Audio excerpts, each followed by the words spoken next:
ukuba umfundisi kwakuyi-commentator. Siyabona ke kahle kakhulu ke laphana bathi ke izelwe ke indodana kaDavide ihlumela lakhe ke uJese. Bathi ke kahle kakhulu umntwana wakhe ke uMaria uMagdalena ebambisene naye laphana kahle kakhulu ke uJosefa nongalibambanga ke iqhaza elingako. Abathi ke wayehlezi ebhenjini. Siyabona ke laphana ke isibona yini le engathi ke inkanyezi nazi izazi ngathi ziyayilandela zizokwenzani izazi. Awu madoda, awu zangena izazi. Madoda, zingene emzini oronge. Zingene emzini oronge.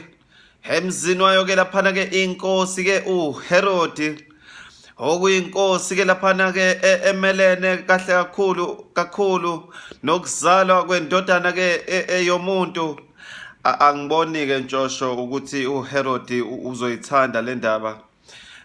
Hayi nami impela ntshosho, hayi angiboni ezoyithanda. Sibona izazi zenzani zaphuma futhi zilandela futhi inkanyezi, zaqhubeka izazi zilandela inkanyezi. Madoda, kusho ukuthi aziyazi izazi indlela entshosho. Yebo impela aziyazi izazi zaseMpumalanga indlela. Yebo bathi impela izazi zakhona ke laphana ke eMpumalanga. Siyakubona ke lapho ke uzobe khona umfoka Maphumulo uSiyanda eWheatbank eCivic Center ngawo ke umhla ka-30 November khona ke eMpumalanga. Asibone lana nazi izazi ziyaqhubeka zenzani. Zangena khona ke eBethlehem laseJudea.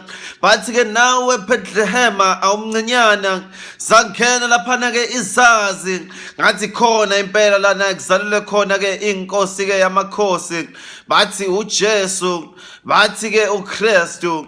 Madoda, zafika ke izazi. Zangena zenzani manje, zingena esibayeni ntshosho.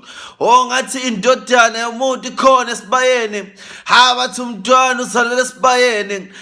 Sibone kahle kakhulu uzalele nazo izikomo.